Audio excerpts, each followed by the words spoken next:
నీలాచల నివాసాయ నిత్యాయ పరమాత్మనే సుభద్రాయ బలభద్రాయ జగన్నాథాయ మంగళం. నీలాచలము అనేటటువంటి కొండల్లో, అంటే మనకి ఇండియాకి ఈస్ట్ ప్రాంతంలో, తూర్పు ప్రాంతంలో, అక్కడే శంకరాచార్యులు వారు స్థాపించినటువంటి ఒక పీఠం ఉంది.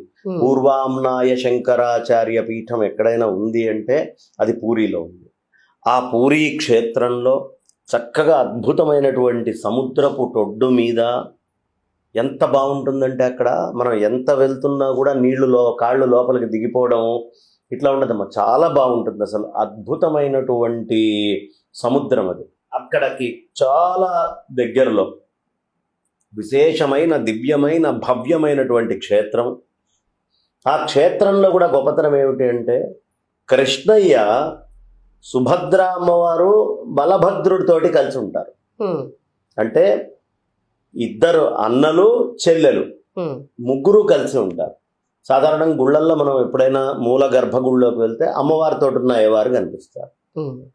కానీ కుటుంబములో సోదరీమణితో పాటు ఉన్నటువంటి క్షేత్రం ఏదైనా ఉంది అంటే అది పూరి జగన్నాథం. వెంటనే పలుకుతాడమ్మ. అక్కడికి వెళ్ళి భజన కానీ ఆయన చూస్తుంటే తన్మయత్వంలోకి వెళ్ళిపోతాం. అసలు అలాగే మన దృష్టి ఆయన లాక్కుంటాడు. ఎక్కడెక్కడ వాళ్ళు ప్రతిరోజు ఎంతమంది ఆ స్వామి దగ్గరికి వెళ్ళి అసలు పరితపిస్తూ ఉంటారు. అక్కడ భోజనాలు, స్వామివారికి పెట్టేటటువంటి భోగాలు మామూలుగా చేయరమ్మ. 56 రకాలు, 108 రకాలు ప్రతిరోజు అక్కడ అన్ని రకాలైనటువంటి నైవేద్యాలు పెట్టాల్సిందే. పూరిలో ఎన్ని విశేషాలో చెప్పలేం. 7 కుండలు పెడతారు. ముందు పైన ఉన్న కుండలో అన్నం ఉడుకుతుంది, తర్వాత దాని కింద, తర్వాత దాని కింద, తర్వాత దాని కింద, దాని కింద, దాని కింద, కింద అడుగున అగ్ని దగ్గర ఉండే దాంట్లో ఆఖరికి ఉడుకుతుంది. అలా జరుగుతుంది ఇప్పటికి. ఈ రోజుకి మనం వెళ్ళి కూర్చొని చూడొచ్చు ఆ కుండల్లో ఉండే. ముందు పైన కుండ ముందు ఉడుకుతుంది. అంటే వేడి తగలకుండానే. వేడి తగలకుండా. పైన ఉండే జెండాకు ఒక ప్రత్యేకత ఉంది. గాలి ఇటొస్తుంటే జెండా అటువైపు ఉంటుంది, గాలి అటొస్తుంటే జెండా ఇటువైపు ఉంటుంది. కాబట్టి అసలు ఒక్క వింత కాదు. జగన్నాథ క్షేత్రం అంటేనే పరిపూర్ణమైనటువంటి ఒక అద్భుతం అది. మరి ఆ రథం కూడా చాలా ప్రత్యేకతలతో కూడుకుంది అని అంటుంటారు కదా. అంత పెద్ద రథం ఇంకెక్కడుంది? అంతమంది ఒక రథము జరిగేటటువంటి ఉత్సవానికి రావడం ఎక్కడ ఉంది? ఇంకా ఎక్కడా అలా రథోత్సవం జరగదు. ఆ రథోత్సవానికి సంబంధించి కూడా ఏమన్నా విశేషాలు తెలియజేస్తారు? చాలా విశేషం. అసలు రాజు, ఎవరైతే ఆ ప్రాంత రాజు ఉంటాడో, ముందొచ్చి అతను ఊడుస్తాడు చీపిరికట్టతోటి, బంగారపు చీపిరికట్టతోటి. రాజు అక్కడ ఉన్న పూరి శంకరాచార్యులు వారు రథం ఎక్కాల్సిందే. ఆయన ఆహ్వానం చేసి కూర్చుంటారు. పండితులందరూ కూర్చుంటారు. అది అంతస్తుల మేడ కింద ఉంటుంది ఆ రథం. ఆ రథము కూడా ఎలా పడితే అలా లాగితే కదలదు. ఆయన పట్ల యొక్క పరిపూర్ణమైన నామధేయాన్ని తీసుకుంటూ చేస్తే తప్ప కదిలే రథం కాదు. ఓ పట్టాన్ని అందరూ లాగలేరు కూడా. అసలు ఒక వింత. అది ఆ రథోత్సవం అనేది ఒక అద్భుతము, ఒక చూసి తీరాల్సినటువంటి వింత.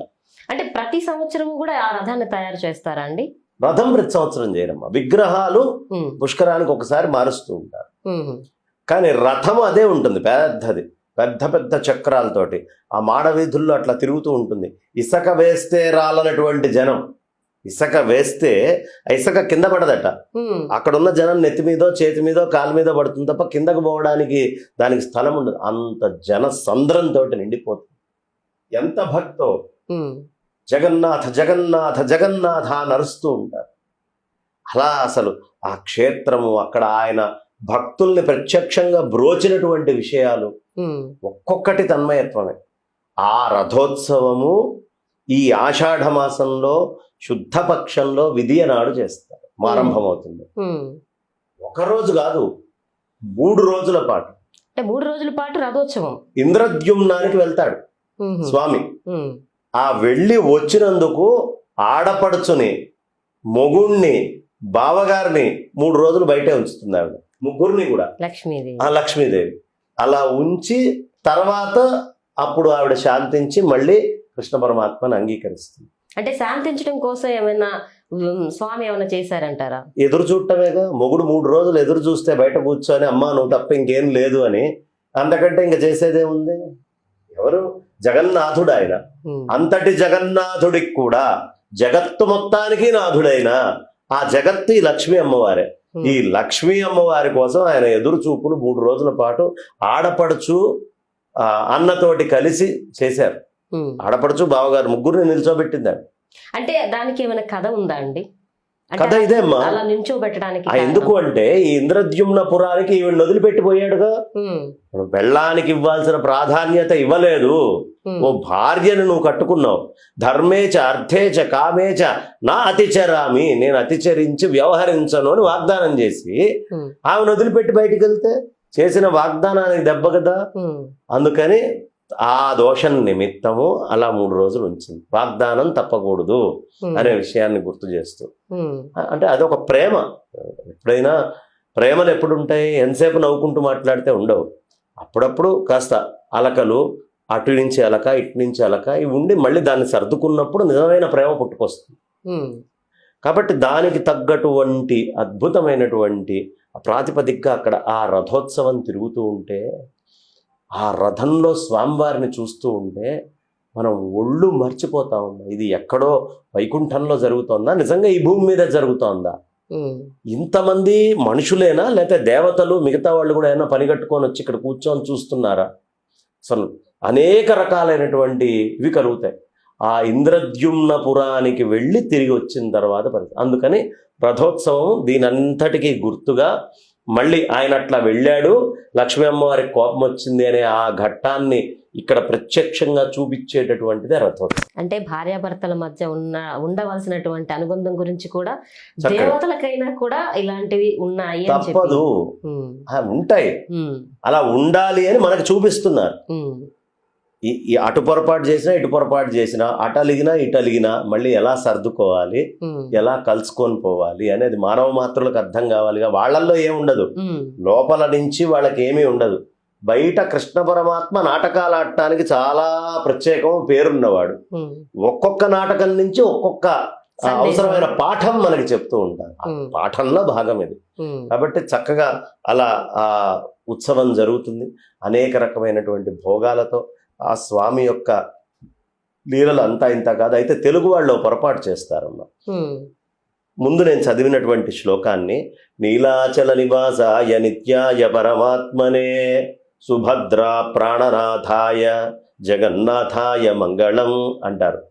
ఈ సుభద్ర ప్రాణనాథాయ అంటే ఆయనకున్న దేవేరుల్లో భద్ర అని ఒక ఆవిడ ఉంది. ఆవిడ గుర్తుగా చెప్పారు ఇది అంటారు. కానీ ఇది ఒరిస్సాలో ఉన్నటువంటి పెద్దవాళ్ళందరికీ చెప్తే వాళ్ళు అక్కడ ఉన్నటువంటి పండితులు, మహాపండితులైనటువంటి వాళ్ళు కొంతమంది ఈ పాఠం తప్పండి, మేము సుభద్ర బలభద్రాభ్యాం అని చెప్తాం. సుభద్ర బలభద్రతో కూడినటువంటి వాడు, అందుకనే వాళ్ళు బయట కూర్చున్నారు కదా. ఈ రథోత్సవంలో మనకు తెలిసిపోతోంది కదా. కాబట్టి ఈ పాఠము తెలుగు వాళ్ళు చెప్పుకునేటువంటిది కొంచెం మార్పు చేయాలి అని సుభద్ర బలభద్రాభ్యాం అనేటటువంటి పదప్రయోగం చేస్తారు. అందుకనే మనం నీలాచల నివాసాయ నిత్యాయ పరమాత్మనే సుభద్ర బలభద్రాభ్యాం జగన్నాథాయ మంగళం అని చెప్పుకుంటూ ఆ జగన్నాథుడిని తలుచుకోవడము, ఆ జగన్నాథుడి యొక్క కథ చదువుకోవడం, జగన్నాథుడి యొక్క మహాత్మ్యం చెప్పుకోవడం అనేది చాలా విశేషమమ్మ. ఆ రథోత్సవం యొక్క గొప్పతనం ఇది.